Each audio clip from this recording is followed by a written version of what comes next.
Hello and welcome to the SEO plus AI show. My name is Josh, Excellence in YouTube Broadcasting Bashinsky. With me, as always, I have my co-host, Greg Basani. Say hi there, Greg. Hey, guys. How are you today?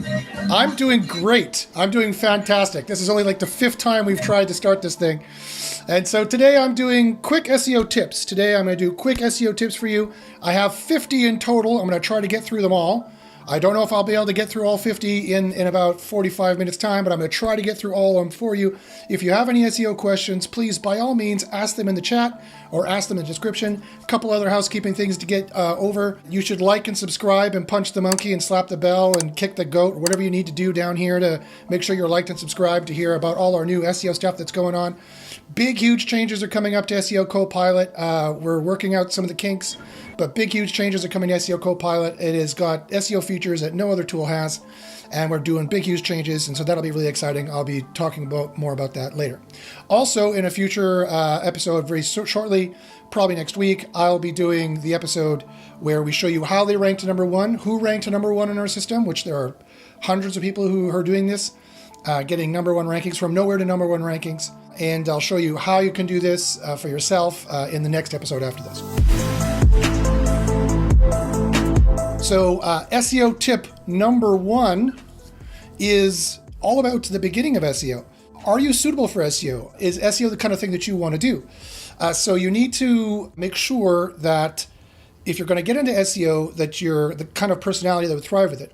So SEO tip number one is if you have an entrepreneurial spirit and you kind of think in a scientific way, then SEO might be for you. If you like rules and if you like structure and if you like a niche or a job that doesn't really change very much, then you might want to go with Google paid ads because that doesn't change very often. You'll have to pay a little bit more money, but you'll get traffic right away for paid ads. But if you have an entrepreneurial spirit and if you think more in a scientific way, then SEO tip number one is SEO might be for you. So that's SEO tip number one. SEO tip number two is to be familiar with the kinds of SEO that exist. So the kinds of SEO that exist are typically broken down into client SEO, agency SEO, which is typically doing SEO for clients, and consulting, which is all that kind of same category. And then the other category of SEO is doing SEO for yourself. It is doing rank and rent SEO, affiliate page SEO, review blog style page SEO. You could do digital real estate SEO where you rank websites and then you sell them. And so there's two kind of main tiers in terms of a job for SEO. And this is SEO tip number two. One, you can monetize it by having clients in some shape or form, or you can monetize it by working for yourself. And of course, here's a pro tip. There's no reason why those two can't be mixed and matched. You can definitely do SEO for clients. You can sell them keyword reports. You can sell them audits. You can do SEO for them. You can charge them a monthly fee to get them ranking higher. You can do one-off audits and just get charged and paid for those. There's all kinds of places you can go do that. You can do that on Upwork. You can go do it on SEO forums. You can do it in SEO Facebook groups. You can answer questions. You can have your own YouTube channel like this. You can answer questions. You can help people out. And then you can say, hey, if you want me to do it for you, here's how you do it yourself, blah, blah, blah, blah. If you want me to do it for you, here you go. I can charge you this, per item, either per page or for an hourly rate for consulting. Or on the rank and rent side, you can do any kind of ranking of any kind of page, get the leads yourself. That's also called lead generation as well.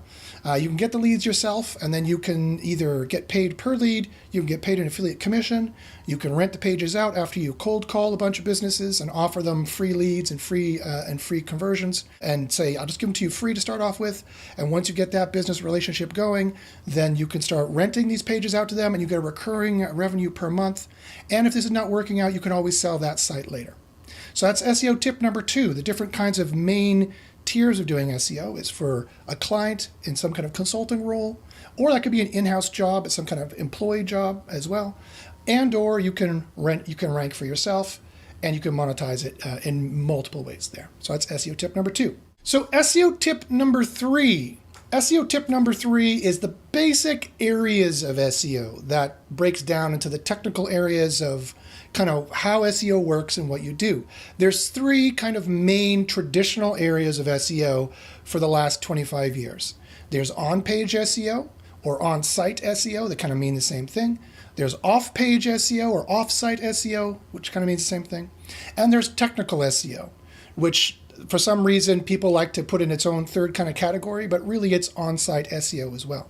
On-site and on-page SEO is more about working on your own site, building your own site, building it up, fixing it, making it as palatable as Google as possible. Off-site or off-page SEO is all about you doing SEO tactics off of your site, obviously, as you might have guessed by the name.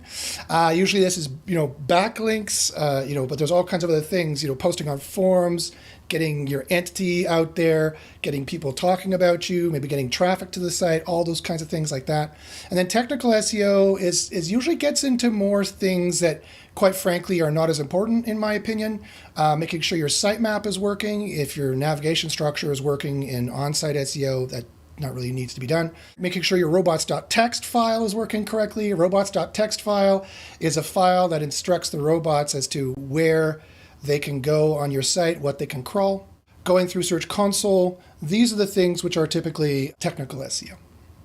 So that's SEO tip number 3, on-site SEO, off-site SEO, and technical SEO. SEO tip number 4 is on-site, do good on-site SEO. On-site or on-page SEO is probably the most important kind of SEO.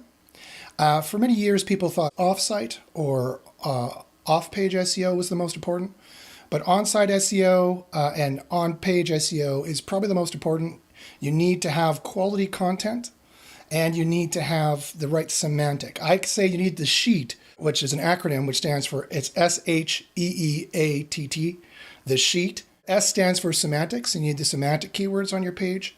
H stands for helpful. You need the helpful keywords on your page.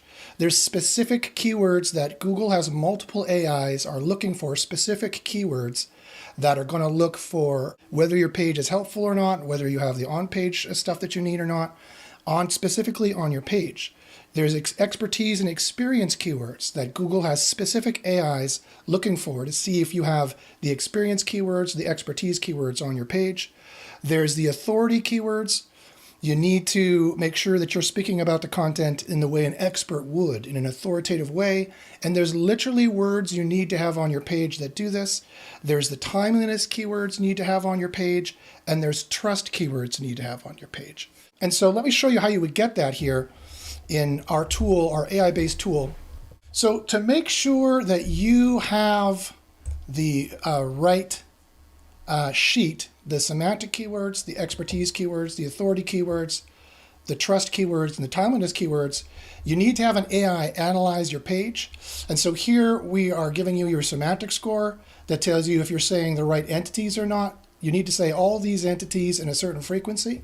And you can see the EMQ here and the various other entities that our AIs have determined are important. And it tells you which ones here that might be missing, for example, that you need to mention. And so this tells you whether you have the semantic keywords that you might want to have. And you need to have it at a certain score. And I do a regular check in the backend database of how well our pages are ranking, both our pages and our clients' pages, in Keyword Spy, or now what's called SEO Copilot. And the statistical correlative data continues to show that you really need to be in the Goldilocks zone. You need to be in the optimized score range. And that changes niche per niche. You can be over-optimized. So you have to be very, very careful not to be under-optimized, but not to be over-optimized as well. So this is the score here you need to watch. And if it's red, you need to put it in the green. And only SEO Copilot, this is a proprietary score. No one else has this score. No one else even understands this score. They're not using the actual AIs that Google uses.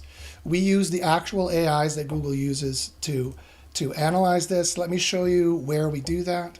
So here in the reports, we actually look at RankBrain, which is an actual Google AI. We rebuild a model for you. We look at BERT, which stands for Bidirectional Encoding Representations from Transformers.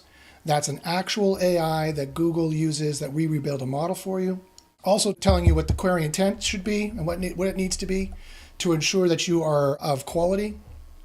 Google just recently fired a whole bunch of quality raters, as I said they would, and now they're using AI to determine the quality of a page. It's not a human doing it anymore. So it's really important that you have an AI analyze your content to make sure that it's of quality.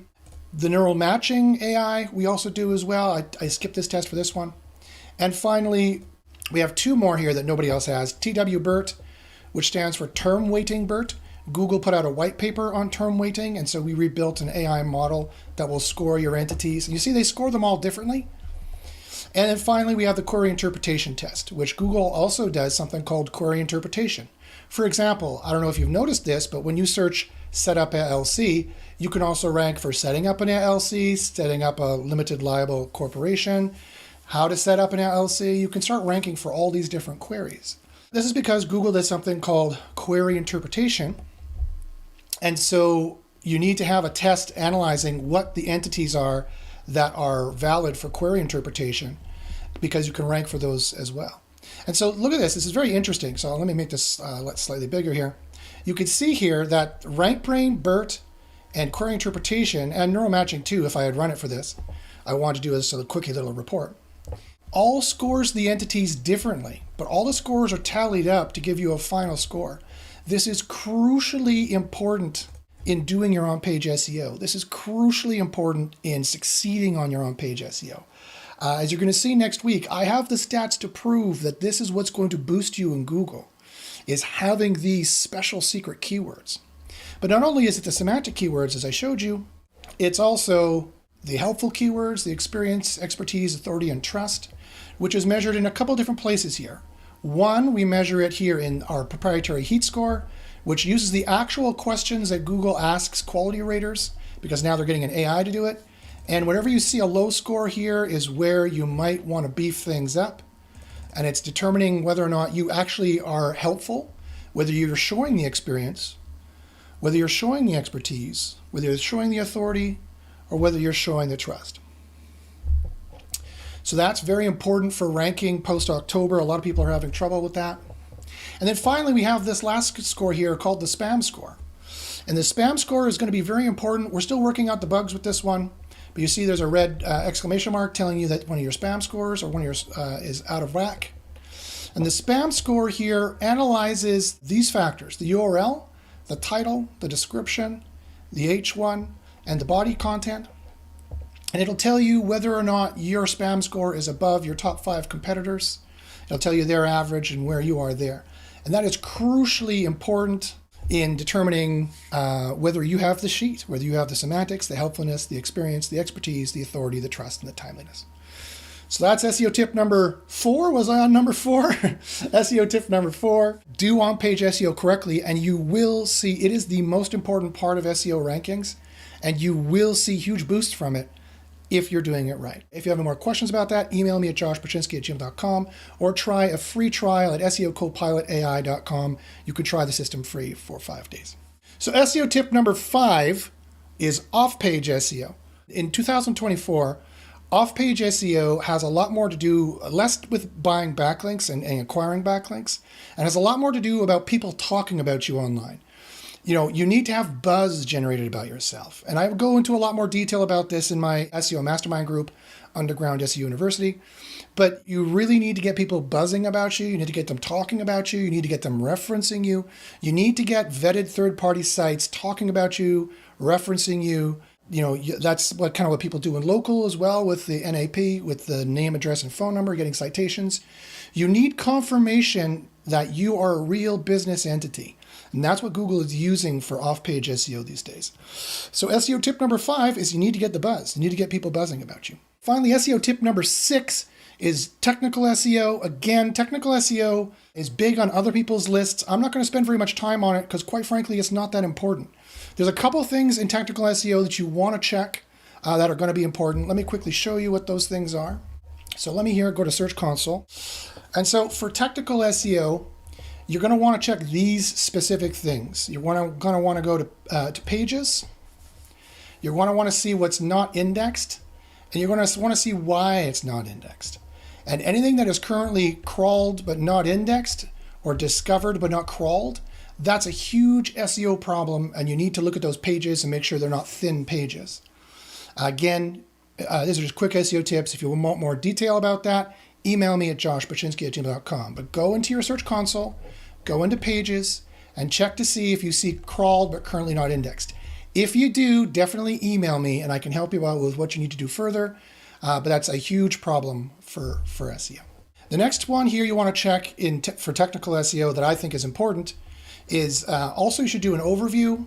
You should put a page in here, for example. I'll just use Visix.com as a page.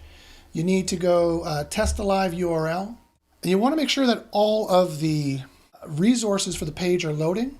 That's another big technical SEO issue, so I'll just wait for a couple of seconds for it to test the live URL. And then you want to view the tested page. And it's very important. You want to look at the screenshot and make sure you don't see any rendering errors or issues. And very important, you want to go to more info and you want to make sure that it loads correctly first off, but it probably will. But then you want to check the page resources and you want to make sure that all your page resources are loading correctly. Now, if it's just blocked by the robots.txt, that's going to not be a problem for your page resources.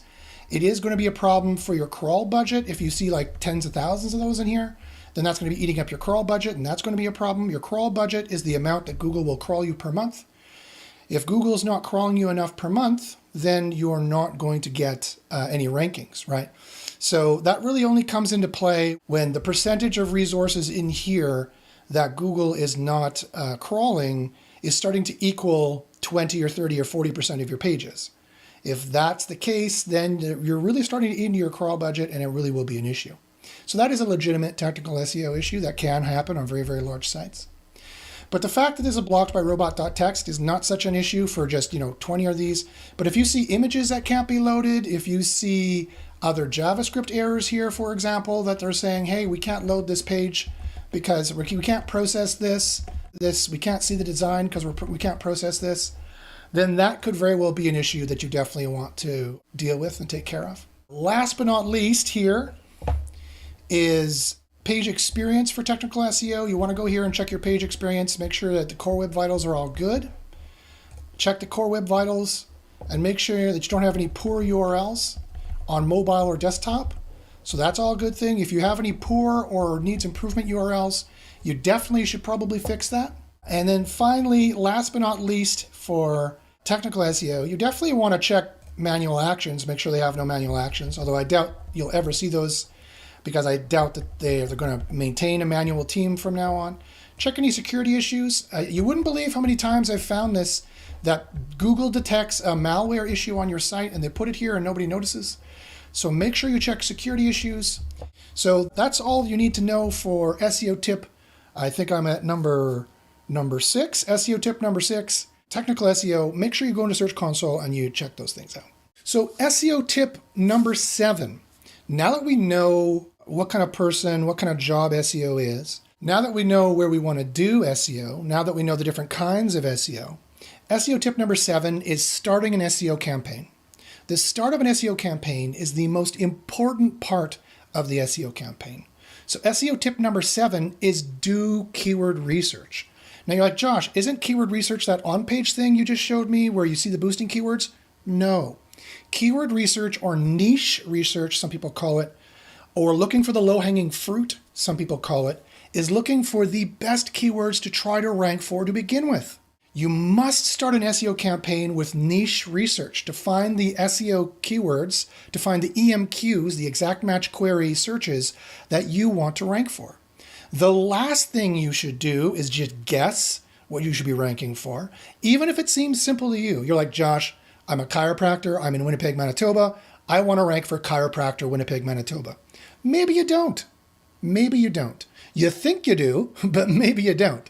Because that keyword could be too hard to go for right off the bat. Or there could be better keywords that would convert better for you, for example.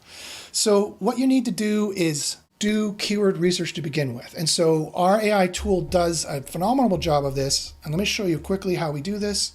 Keyword discovery is where you find the best searches to go for.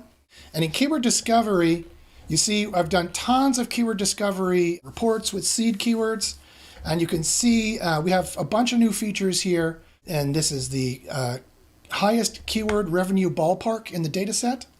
We generate through an algorithm and through a complex AI that has some logic to it, just the general raw amount of money that could be behind different niches. Now, it could be off by a factor of 1 million. That's not the point. This is not promising you how much money you're going to make in this niche, right? This is just a comparative ballpark of how much money people in Google Ads makes versus how much money in AI they make, versus how much money in Adobe they make, versus how much money in PPC they make, versus how much money you might have behind in Dyson Airwrap. It gives you a general idea, and it is comparative pound for pound between this keyword and this keyword of how much money is readily available in those kinds of areas. And you might be like, Josh, that doesn't make any sense. You can make $3 million a month by ranking for Google Ads? Well, no, you probably can't make $3 million a month ranking for Google Ads. As I said, this is not at all a promise. This is just a rough ballpark on some rough numbers that I'll go through the formula in a second. But it does tell you that there's a lot of money in Google Ads, ranking for it, doing it, selling it. And this is just an example. Like, you could be trying to sell Midjourney services, you could be trying to sell Google Ads services. There's a good amount of money there. If you've ever wondered, how much money is there in doing Google Ads for people? A lot of money there, right? And let me show you how the formula works. So you see, there's 5 million. Is that 5 million? That's 5 million. 5 million people are searching for Google AdVerse, and they're willing to pay $23 each. And it's up this year. So Google's own economist has determined how much money you can make based on your CPC, and he estimated that you can make a 1-to-2 ratio. And so that's the ratio we're using here.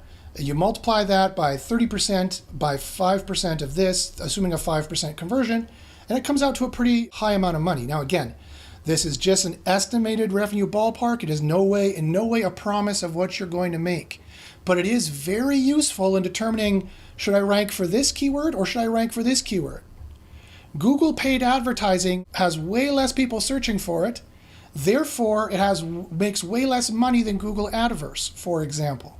However, Google paid advertising is got this level of difficulty. So it is plus 35% difficult compared to every niche in our system. And we have over 1 million data points for this now, as compared to this, which is 23% tough. So we know that Google is one of the richest companies on the planet, and this is how they make their money, is through Google Ads. And we know billions and billions of dollars flows through Google Ads, so it's not surprising that we have such a high number here, because this is no way a promise of what you can make. This is just a raw indication, apples to apples comparison between all these keywords and all the other keywords you see here to determine, do I want to get into Arborist Care Temple, Texas? Or do I want to get into free SEO blog content outline? Well, it looks like there's much more money behind this. Do I want to get into Newark Airport parking? Or do I want to get into LAX parking? Well, it looks like there's much more money behind this. So that just gives you a rough ballpark when you're determining what kind of SEO you want to do, what you want to rank for, and how much general and broad strokes, how much money is there. It's better than a wild guess. It is many factors of number better than a wild guess. So you can look at this, you can be like, okay, well, I want to do a site on LAX parking, but I want to make sure I'm ranking for the best parking queries. Well, instead of trying to rank for LAX parking, maybe try LAX parking lot. That is not a tough niche, it's only average difficulty. It's actually 8 or 9% easier than every single other query in our system. So using this kind of research methodology, you can fulfill the most important SEO tip I'm probably going to give today. Do the niche keyword research. You need to have robust AI like ours here called keyword discovery, find the best searches to go for, and you need to do that before you do your SEO campaign to make sure you're ranking for the right thing. Well, I hope you've enjoyed our SEO tips. I'm literally going to fall over. My chest is hurting. I'm obviously sicker than I thought I was, so I'm going to have to cut it off there. So thanks very much, folks, for watching. We will have more SEO tips coming up. So let me quickly check to see if there's any questions here. Okay, looks like we have a bunch of questions. Marcin Pirchot, I believe that's a French name. Sorry, Mark, if I mispronounced your name. He says, this is quality content, guys, and your system is quite useful. Congrats on the concept. I do need that active customer support email to sort out my issues with subscription, though. Sure, by all means, go to hello@trykeywordspy.com. I believe that will forward to Greg. You can definitely ask him questions there. Marsan says, also, what happened to the reliability score in editor? Which reliability score are you referring to, Marsan? I can't remember. Greg, do you remember which one he's referring to? I think he means readability, not reliability. Readability, yes. Yeah, we removed it, but if you want us to put it back, we can definitely put it back. It's not important for ranking. I've been checking the statistical correlative data. Marsan, I think your name's Marsan? Mark? I'll call you Mark, I hope you don't mind. I've been checking, that's my uncle Mark's name, and it's spelled the same way, actually, French side of the family. Anyway, we removed a couple of those to make it easier for people, because although it was useful information to know how readable your content was, maybe, it didn't correlate in the back end with rankings. This correlates strongly with rankings, putting this in the Goldilocks zone. This correlates strongly with rankings. And this can a little bit, and this will eventually very much, especially the body content, which this one is still broken, which is hilarious. But the other ones are working great. This works great too, unless you start playing with it too much. But it's good to release this and get this going and get users using it so they can get used to it. That's going to correlate with rankings quite a bit as well, I'm sure. But the readability didn't. So we can put it back definitely if you want. We can put it in beta tools as well. We have another area here that we use for miscellaneous AI tools. We could definitely put it here in beta tools as well if you want to see that. That wouldn't be a problem at all. Just let us know. Mark says he's Polish. Oh, interesting. I wouldn't have thought that name was Polish. Bashinsky, of course, is my last name. I'm also partially Polish as well. Depending on what year, where was the border? My father's family doesn't remember when they moved to Canada if they were Polish or Ukrainian, although they mostly spoke Ukrainian, so I guess they're Ukrainian. But Mark says, how harmful to ranking is it to have multiple non-indexed pages? I'm asking because we see that number fluctuating quite heavily. It can be dangerous for sure. You should definitely email me. Let me give you my email as well. I should take a look at that to make sure that everything's fine. So I put my email there. It's joshbashinsky@gmail.com. Anybody listening to this can also email me any SEO questions at JOSH, B as in Bob, ACH, Y as in YouTube, N as in Nancy, SKI@gmail.com. Marsan says, Bashinsky is very Polish. Yes, it is. Yes, it definitely is. It is like Smith. It's like John Smith is the most common English name. Bashinsky is one of the more common Polish Ukrainian names for sure, yeah.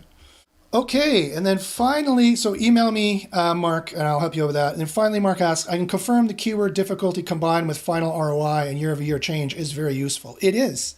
It is so useful to know how much money is behind that niche. And again, it's not a promise of how much you're going to make, although it is pretty accurate on some affiliate niches. They're around the 4,000 or 5,000 per month mark. It is pretty accurate. It's obviously not accurate on that Google Ads keyword. The more money in it, the more people searching it, the more it's going to inflate that number beyond reasonable expectations. So again, we are not promising you're going to make that, but we're promising it is a good comparison number to use. If you're like, do I want to spend 10 hours a day doing SEO for Newark parking, or do I want to spend 10 hours a day doing SEO for LAX parking? Well, LAX parking makes triple the money in the system. And if you can find easy keywords to rank for there, now you're in like Flynn. Now you know that's the niche I want to go for. And you've just increased your chances of success by 10 times, maybe.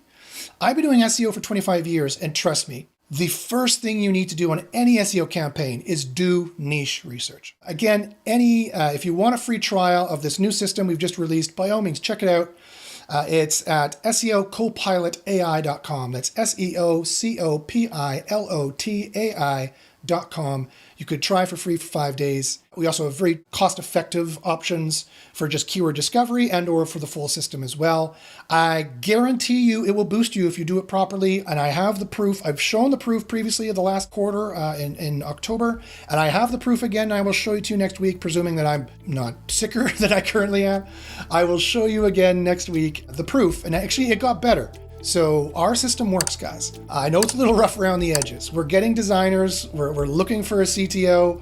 We're looking for a more robust programming team. We're getting designers. It will make you $1 million, and it's going to look like $1 million really, really soon. It's just growing pains of starting this thing up. It's not easy AI to engineer and to build, but we're doing a good job, and it will help you out. I have the proof I will show you next week.